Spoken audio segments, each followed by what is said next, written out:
Rapaz aí tão bonito, tão esbelto, né? E está aqui nos visitando, uma alegria. Emerson também, um abraço, filho. Queridos, vamos abrir a palavra de Deus para a nossa meditação nesta noite. Gostaria que os irmãos abrissem as vossas Bíblias no Evangelho de Mateus. Mateus capítulo 14.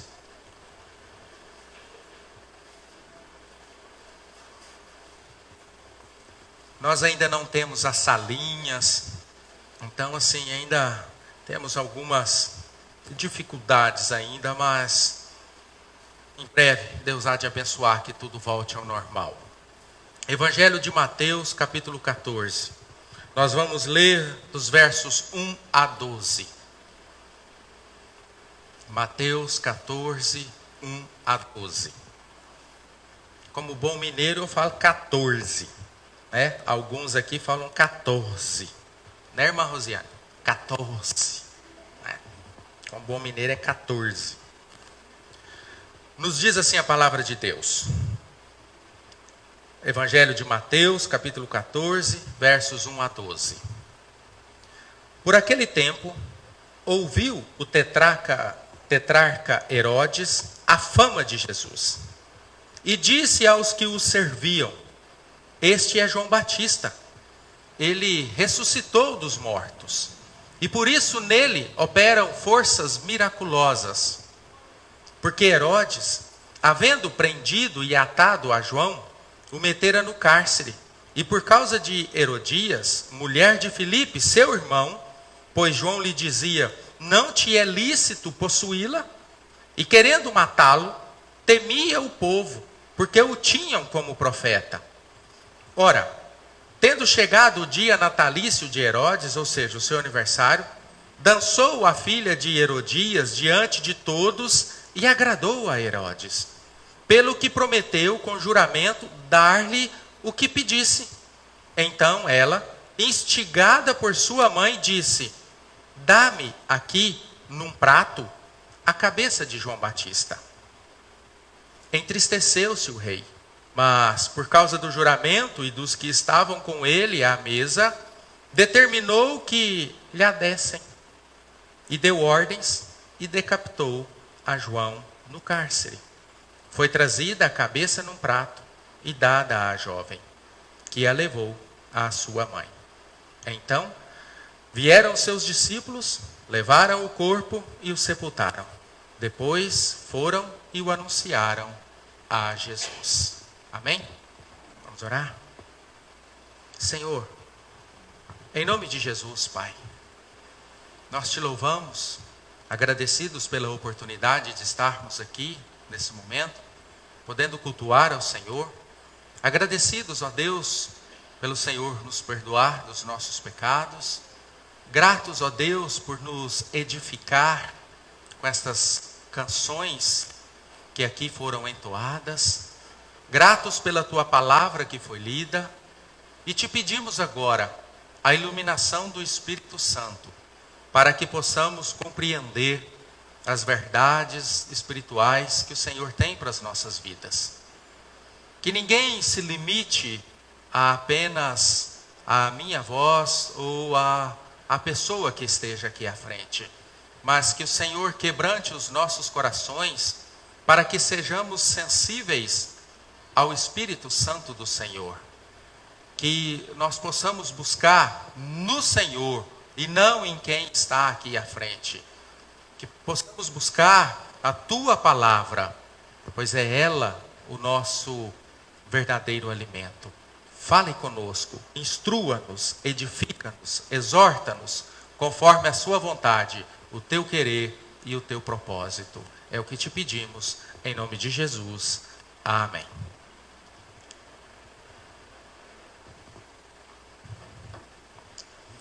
Existe um livro, eu não sei se você já leu, cujo título é Uma Vida com Propósitos.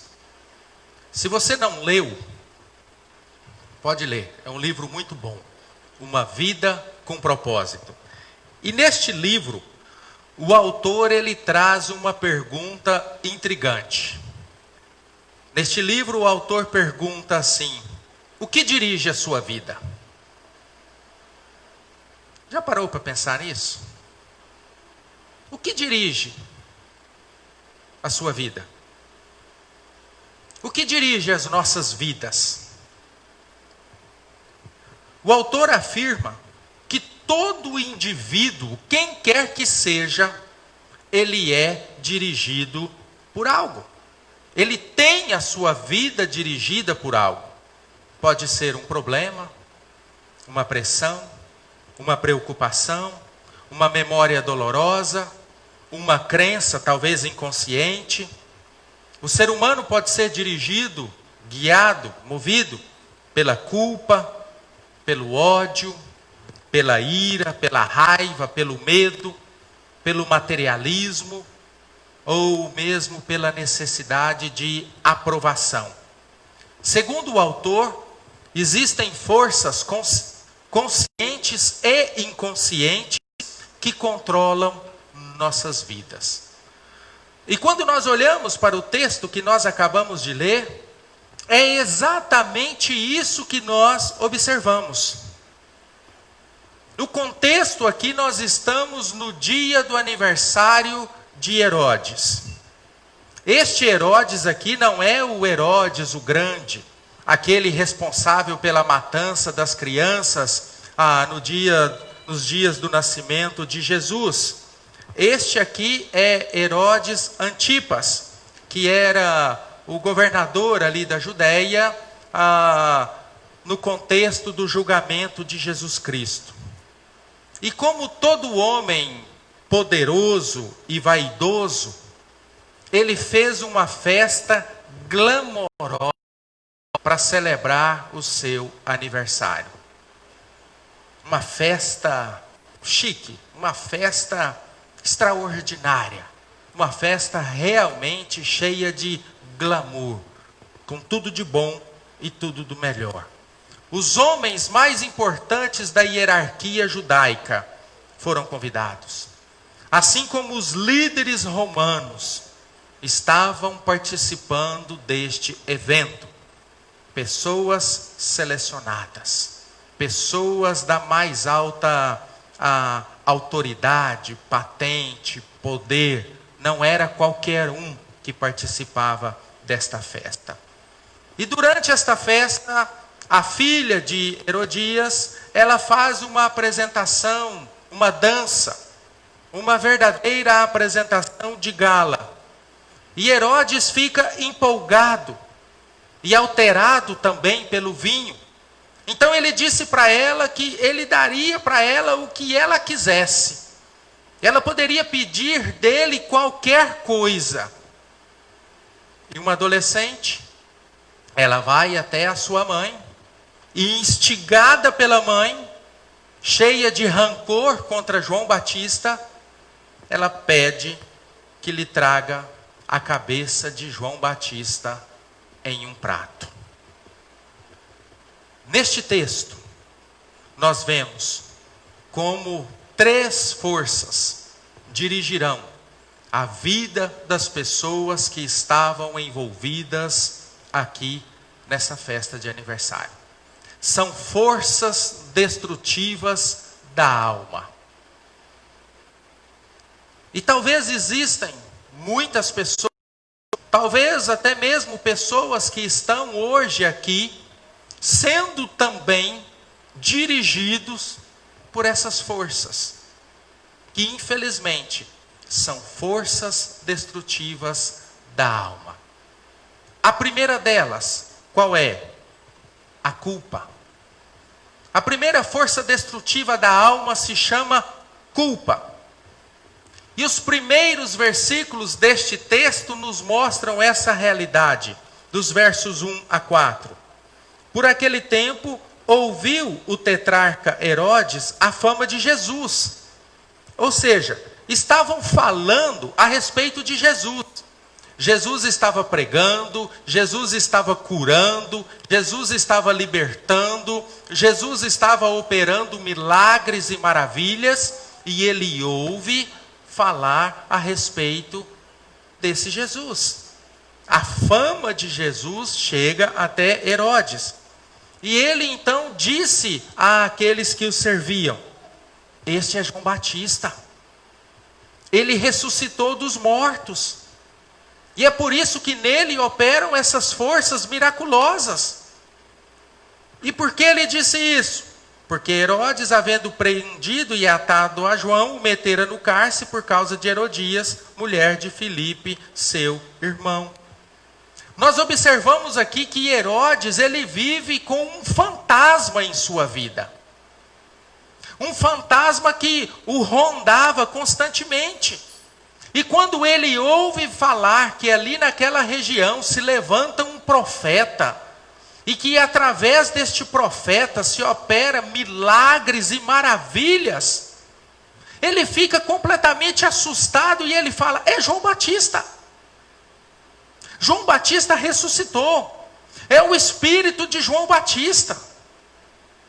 Porque ele sabia o mal que ele fez. E ele estava amedrontado. Ele estava com um senso de culpa que tomava conta da sua mente, do seu coração e da sua vida.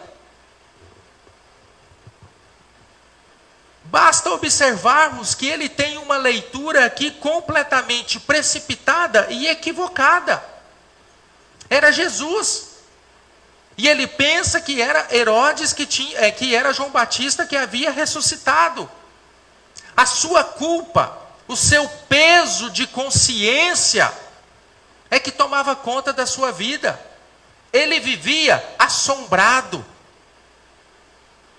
Eu tenho certeza que todos que estão aqui, ninguém nunca mentiu na sua vida. Só eu mesmo, que sou pecador e miserável, eu lembro de adolescente, jovem, às vezes mentir para os meus pais. E aí depois eu olhava para o meu pai e para minha mãe, aquela culpa, aquele peso na consciência de ter uns pais tão maravilhosos como eu tenho, e eu ter mentido para eles. Eu tenho certeza que você nunca fez isso. Eu sei que eu fiz. E é horrível esse sentimento de culpa. Quando a gente faz alguma coisa errada e a gente sabe que está errado, a gente sabe que não deveria ter feito, e nós carregamos este sentimento de culpa, a nossa consciência fica pesada, e aí nós passamos a viver atemorizados, assustados. Se o nosso pai nos chama, descobriu, e agora? O coração dispara e a gente não consegue nem pensar direito. Pelo menos comigo é assim. Agora com você que nunca mentiu na vida, acho que você não teve o gosto de ter essa experiência horrível que eu tive. Depois da morte de João Batista, era assim que Herodes vivia. Debaixo de um fantasma. E não era por menos. Porque o que ele havia feito excedeu a todos os limites da crueldade. No dia do seu aniversário, ele manda executar João Batista, trazer sua cabeça em um prato, simplesmente para satisfazer o desejo da insaciável e frívola esposa que ele tinha. Queridos, um dos maiores tormentos do ser humano é viver dominado pela culpa. Quantas pessoas estão vivendo assim? Dominadas pela culpa. Pelo que fizeram no passado. Pelas atitudes erradas. Pelas decisões erradas. Talvez pelo mal que fizeram. Talvez por alguma coisa que não deveria ter feito e fez. E tem essa culpa. E carrega essa culpa. É terrível para o ser humano viver dessa forma. É terrível viver uma vida inteira se sentindo culpado. É terrível. Não se consegue viver carregando este sentimento dentro dos nossos corações. Carregando este sentimento de culpa. Como podemos resolver este problema? Existe solução? Sim. se você carrega este sentimento de culpa na sua alma, no seu coração, existe solução. E o que nós precisamos fazer? Primeiro, admitir que erramos. Admitir o erro. Porque, queridos, nós somos susceptíveis a erros. Por mais que nós insistimos em achar que é sempre os outros que estão errados, mas nós também erramos. Nós erramos. Nós erramos com a esposa, erramos com o marido, erramos com os filhos, erramos com os pais, erramos com Deus, erramos uns com os outros. Então, para nós não carregarmos este sentimento, esta força destrutiva da alma que se chama culpa, admita o erro. Admita que você errou. E precisamos também do perdão de Deus. E a palavra de Deus nos diz que o sangue de Jesus, seu Filho, o sangue de Jesus, o Filho de Deus, que foi derramado na cruz do Calvário, nos purifica de todo pecado. Todo e qualquer pecado. Todo e qualquer pecado cometido. O sangue de Jesus nos purifica, nos limpa, nos lava e nós ficamos purificados, limpos. Se nós confessarmos os nossos pecados, Ele é fiel e justo para nos perdoar o pecado e nos purificar de toda injustiça. E aí nós não precisamos mais ter este sentimento de culpa. Mesmo que o ser humano, o nosso semelhante, às vezes insista em nos culpar, e muitas vezes lançar diante de nós aquilo que fizemos de errado, mas quando nós arrependemos, quando nós confessamos, quando nós admitimos e pedimos perdão a Deus, nós podemos ter paz nos nossos corações, porque Deus nos perdoou. Aí nós não precisamos mais ter este sentimento, porque o sangue de Jesus nos purifica, o sangue de Jesus nos lava, o sangue de Jesus nos torna limpos. Nós podemos ser perdoados pelo seu sacrifício. E queridos, essa é uma notícia maravilhosa. Nós somos perdoados, nós somos purificados de todo pecado através do sangue de Jesus Cristo.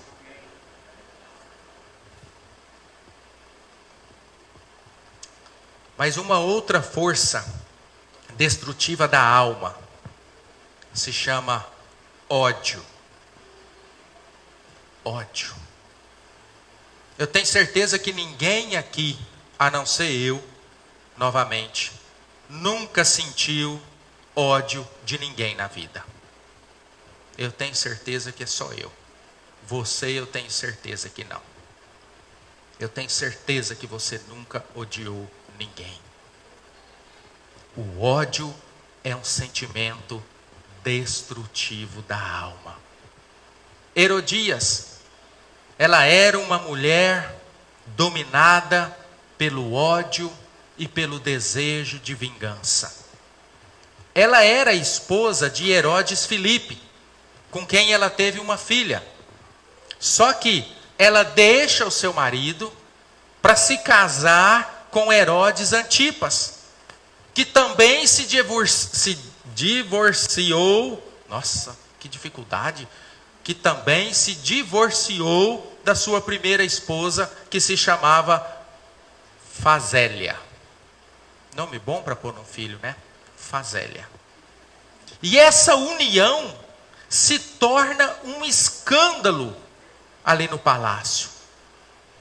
E na festa de aniversário de Herodes Antipas, Salomé, filha de Herodias, ela faz uma apresentação maravilhosa. Apresentação essa que entusiasmou muito Herodes Antipas e ele prometeu dar a ela o que ela quisesse, o que ela pedisse. Salomé deveria ser uma adolescente e sem saber muito o que pedir, sem saber muito, talvez ali o que ela queria naquele momento, o que ela faz? Ela vai consultar a sua mãe. E a sua mãe, movida pelo ódio, movida pelo desejo de vingança, ela orienta a filha a pedir a cabeça de João Batista. Que João Batista fosse decapitado e a sua cabeça lhe fosse trazida em um prato. A contragosto, Herodes atende aquele pedido. E a história nos mostra que mais tarde, Herodes Antipas, ele foi exilado, porque ele foi acusado de conspiração contra o imperador Calígula. A sua esposa, Herodias, ela tinha a possibilidade de não ser exilada, mas ela preferiu acompanhar o seu marido e ambos morreram em uma região remota ao sul da França. E por que esse ódio que ela tinha de João Batista? O que João Batista fez? João Batista havia denunciado publicamente a atitude do rei. João Batista havia denunciado que o rei estava ferindo a lei de Deus. Ambos estavam ferindo a lei de Deus. Porque ambos eram casados e ambos estavam traindo seus cônjuges e se divorciam para se unirem.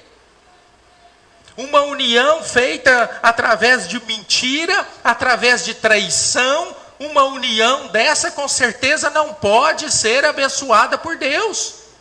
E João Batista fala isso, João Batista denuncia, isso está errado. Isto não é de Deus, isto não provém de Deus. E ele denuncia. E por isso é preso. E Herodias a odiava por causa disso. Seu ódio era tão grande, seu ódio era tão obsessivo que ela desejava a morte do profeta. Por isso, quando ela teve aquela oportunidade, ela não teve nenhum escrúpulo em pedir a cabeça de João Batista. Ela simplesmente estraga a festa do marido. Imagine chegar ali no meio das pessoas com a cabeça de um homem, de um profeta. Mas o seu ódio era maior do que tudo. E ela não podia perder aquela oportunidade. Com toda certeza ela deve ter estragado também o coração da sua filha. O que uma adolescente ela pode ter sentido ao atender um pedido tão bizarro e doentio como este pedido aqui da sua mãe? Que marca essa mãe trouxe para aquela jovem?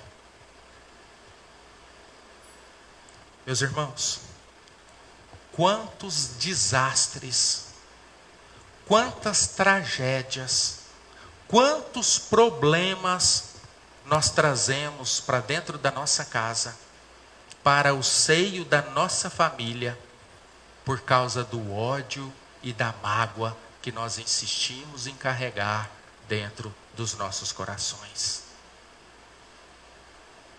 Quantas famílias passando por dificuldades, quantas famílias vivendo verdadeiras tragédias dentro de casa, quantos lares que estão vivendo aí como um verdadeiro campo de batalha, porque nós carregamos ódio e mágoa dentro dos nossos corações.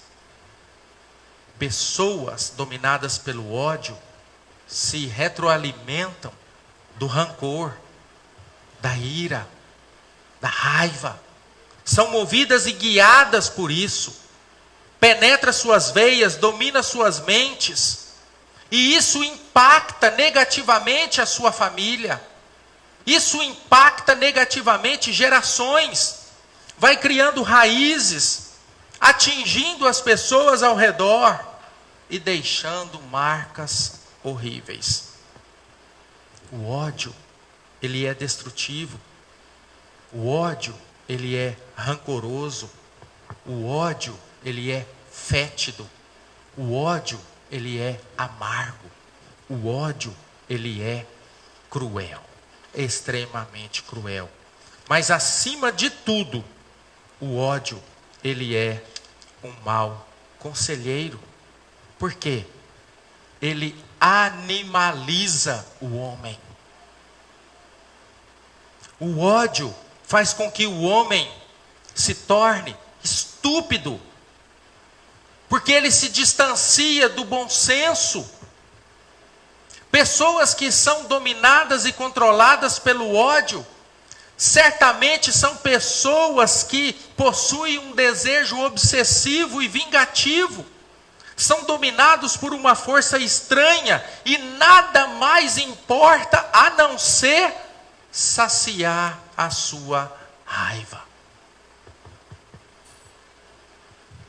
Quando nós explodimos diante de determinada situação, o que acontece? Ninguém nos segura.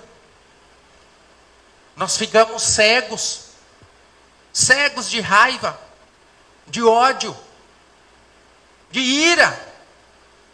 E aí nós não pensamos no que falamos, no que fazemos, como agimos.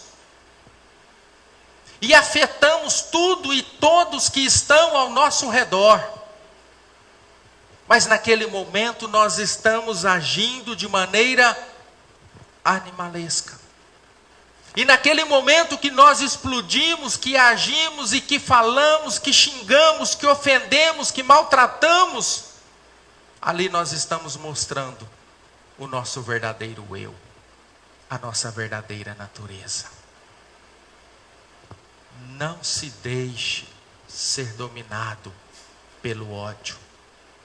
O ódio é um mau conselheiro. As pessoas vão te maltratar, as pessoas vão te decepcionar, as pessoas vão te ferir, as pessoas vão te machucar, as pessoas talvez vão fazer mal para você e para sua família. Este é o mundo em que nós vivemos. Mas não se deixe dominar pelo ódio. Faça o que Jesus nos ensinou.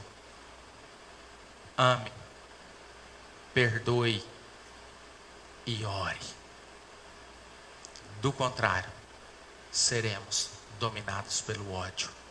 E o ódio é uma força destrutiva da alma.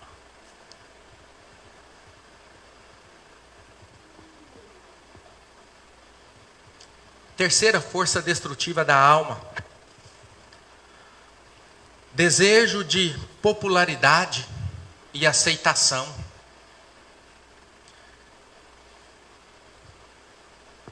Pedido estranho, pedido bizarro, trazer a cabeça de João Batista em um prato.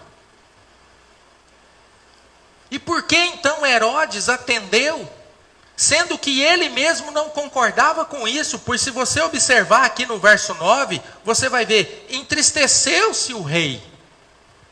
Ele não concordava com isso. Ele sabia que isso estava errado. Ele sabia que isso não era correto.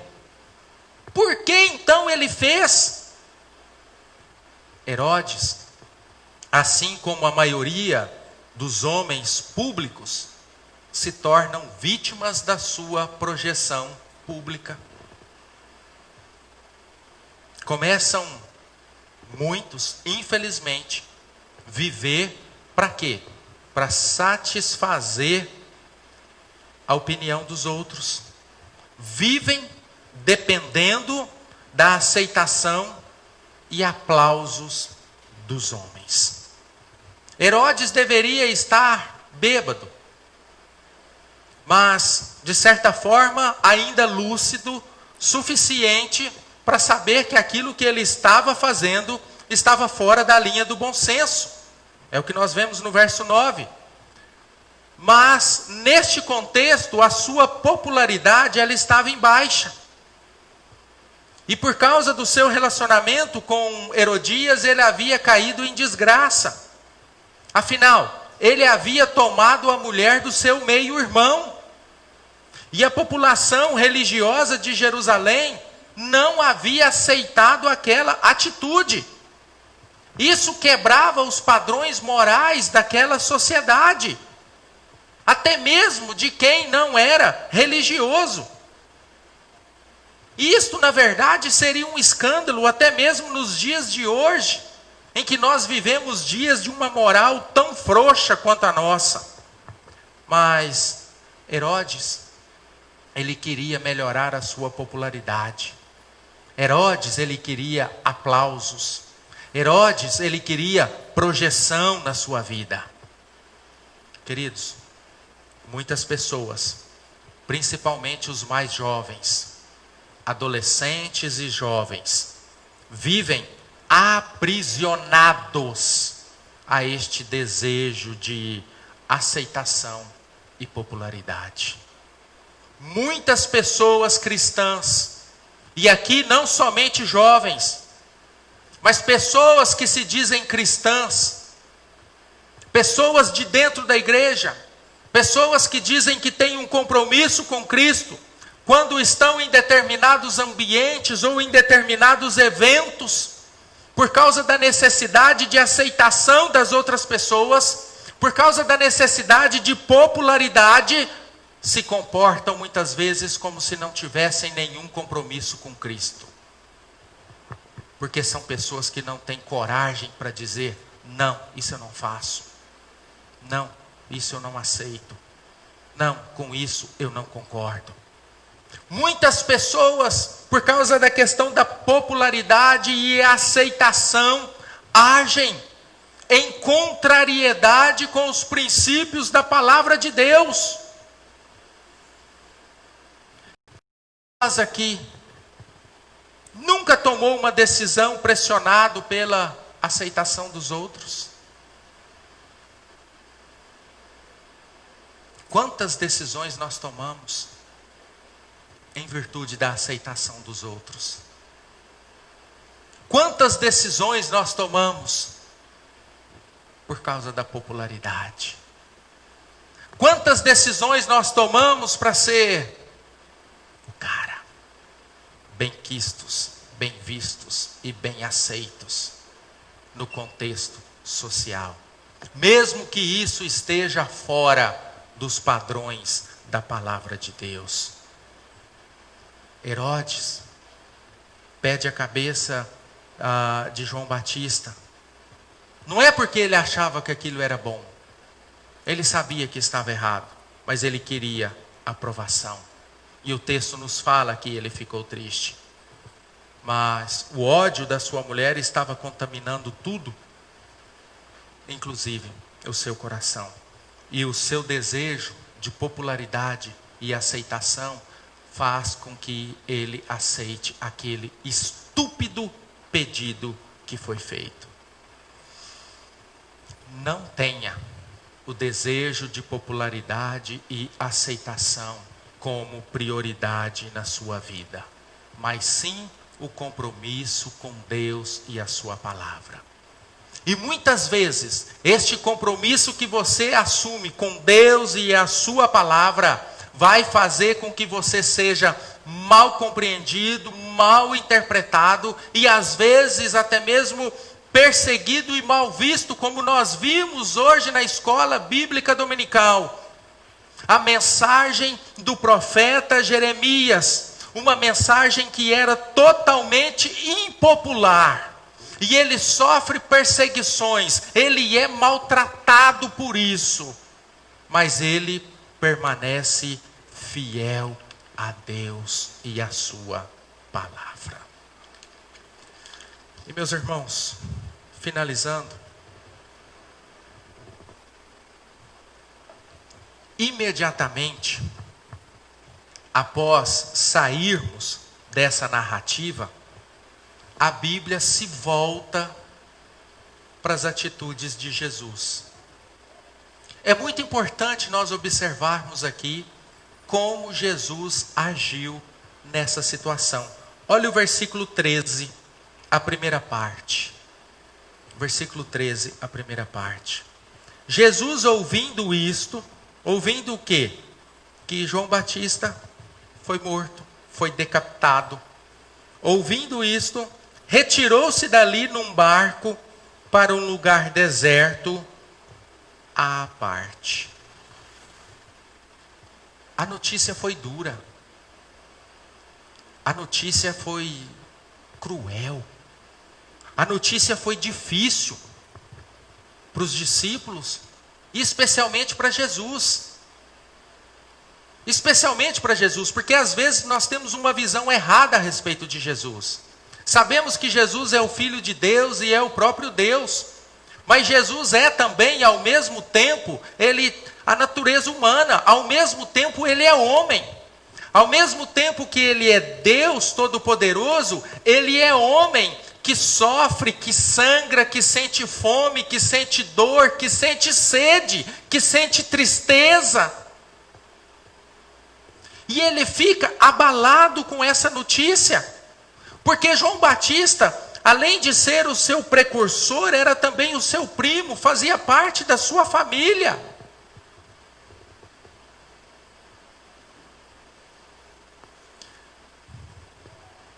Interessante é que nós olhamos para Jesus, o Deus homem, o Deus homem. Nós olhamos para Jesus e Jesus não faz de conta que não doeu. Ele enfrenta a dor, ele reconhece a gravidade do problema. Irmãos, muitas vezes quando nós estamos passando por problemas, por lutas ou por dificuldades, o que nós queremos fazer? Nós queremos esconder a nossa dor. Nós queremos esconder que nós não sofremos. Nós não queremos esconder que estamos magoados, entristecidos, abalados, chateados. Não, ninguém pode perceber que eu estou triste porque eu sou o pastor da igreja. E como pastor da igreja, nada acontece comigo e com a minha família. Vai ficar um dia comigo lá em casa para você chorar comigo.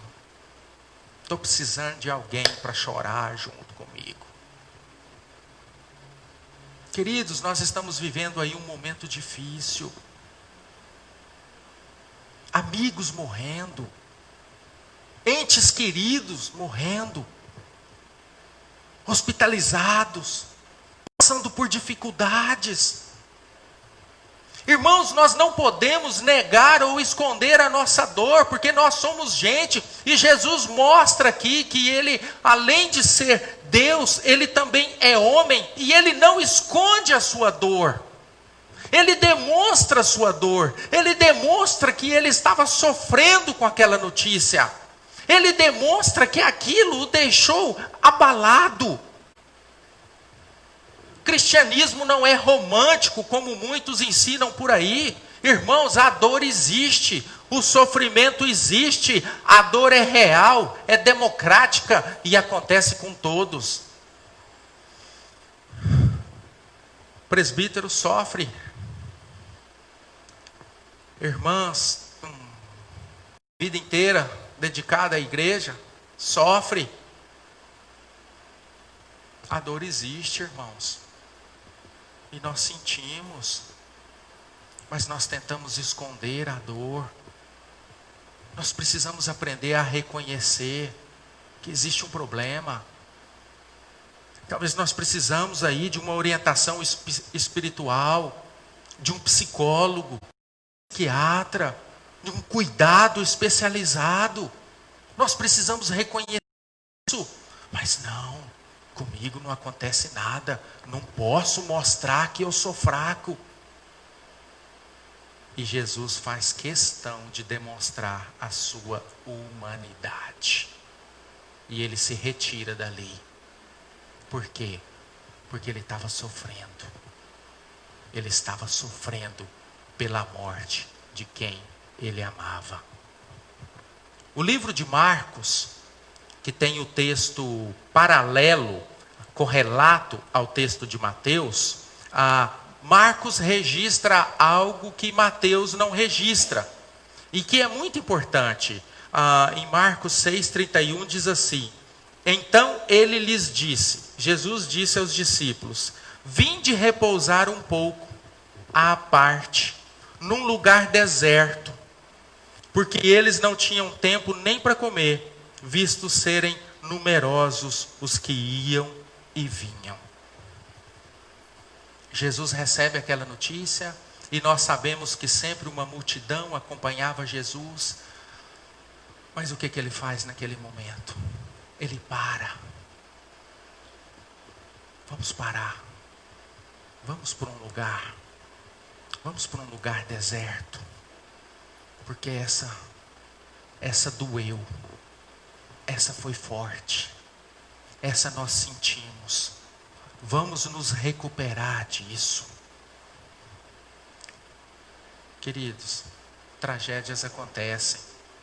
E tragédias propõem tempo de reflexão.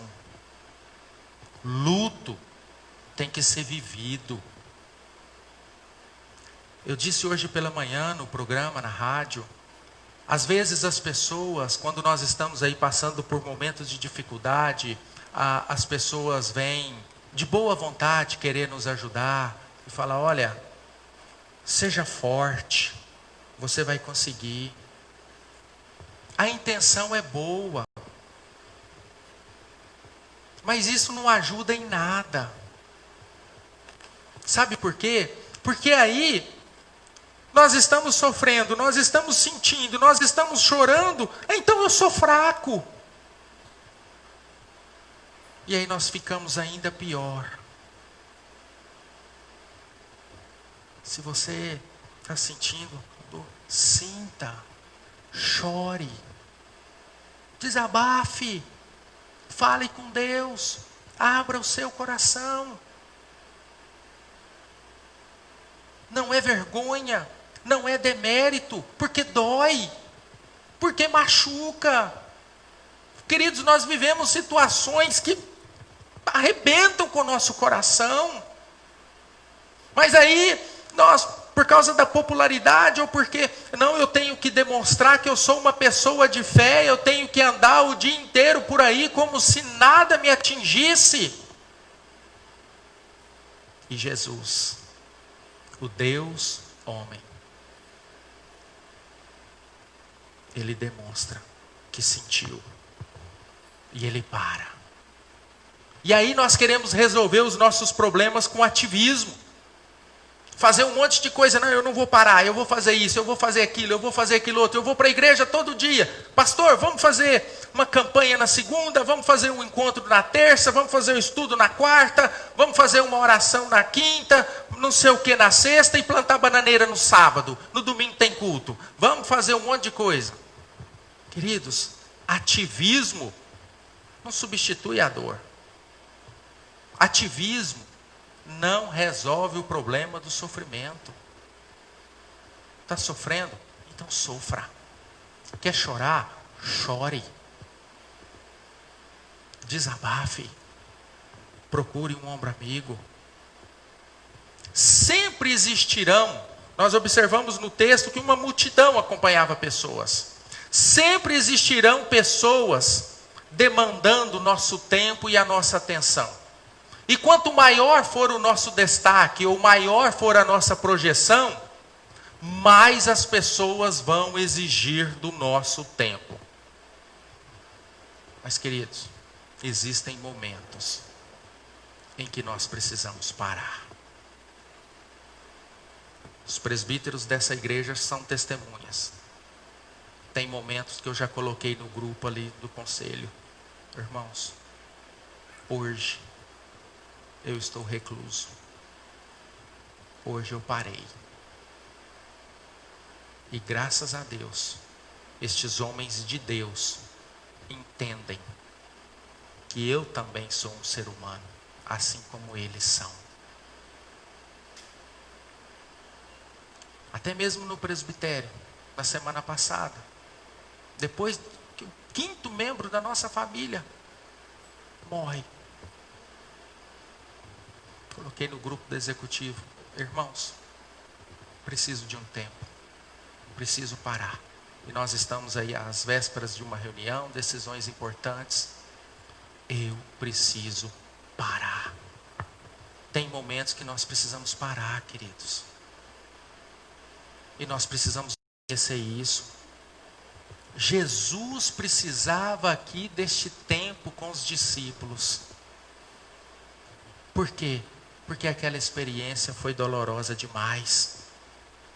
O impacto da morte de João Batista foi um grave ato de violência. Jesus precisava de amigos. E os discípulos precisavam de Jesus. E eu termino dizendo que todos nós aqui estamos passando por um momento de extrema dificuldade. Talvez seja um dos momentos mais difíceis da história da humanidade que nós estamos enfrentando. Pandemia, morte, perda de entes queridos, inseguranças, incertezas, problemas financeiros, problemas familiares. Problema é o que não falta, luta é o que não falta, dificuldade é o que não falta. Aprendamos com Jesus, com esse episódio da morte de João Batista. Não tenha vergonha de admitir a sua dor e muito menos de buscar ajuda. Admita a dor, admita o problema, admita a dificuldade, admita a incapacidade que nós temos e busque ajuda. Jesus busca a companhia dos discípulos e os discípulos buscam Jesus. Abra o seu coração e admita a dor, a luta e a dificuldade. É isso que nós precisamos fazer. E confie em Deus. É o que nós devemos fazer. Pois quando nós admitimos a dor, e quando nós admitimos que precisamos de ajuda, e buscamos ao Senhor, confiamos no Senhor, nós passamos a descansar no seu imensurável amor. Amor tão grande, no qual Ele entrega o seu Filho para morrer pelos nossos pecados. Qual é a sua dor? Qual é a sua luta? Qual é a sua dificuldade? O desafio agora é: admita. Qual é o problema que você vive dentro da sua casa, no seu casamento, na sua família? Por mais que ali no Facebook, Instagram, quando a gente tira selfie, aquele sorriso, ali é tudo perfeito. Ali é perfeito, mas ali é um mundo virtual. Aqui é o mundo real. E às vezes nós estamos querendo viver aquela vida, mostrar ali aquilo que não está sendo vivido de verdade. Então, se você está sofrendo, se você está passando por dificuldade, lembre-se que Jesus, mesmo sendo Deus, Ele sentiu, Ele sofreu, Ele chorou, Ele buscou ajuda, Ele esteve com os amigos, Ele parou. Ele não escondeu a sua dor. Que nós possamos aprender com o exemplo do nosso Senhor. Amém? Vamos orar? Deus,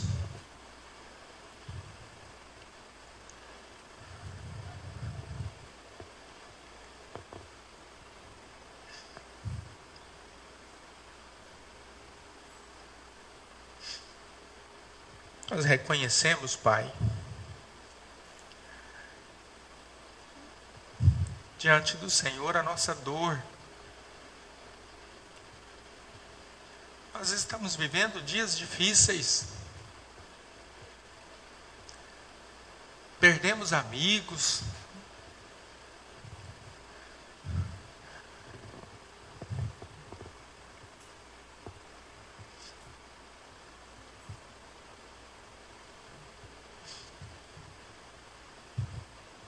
pessoas que nós amamos, Pai.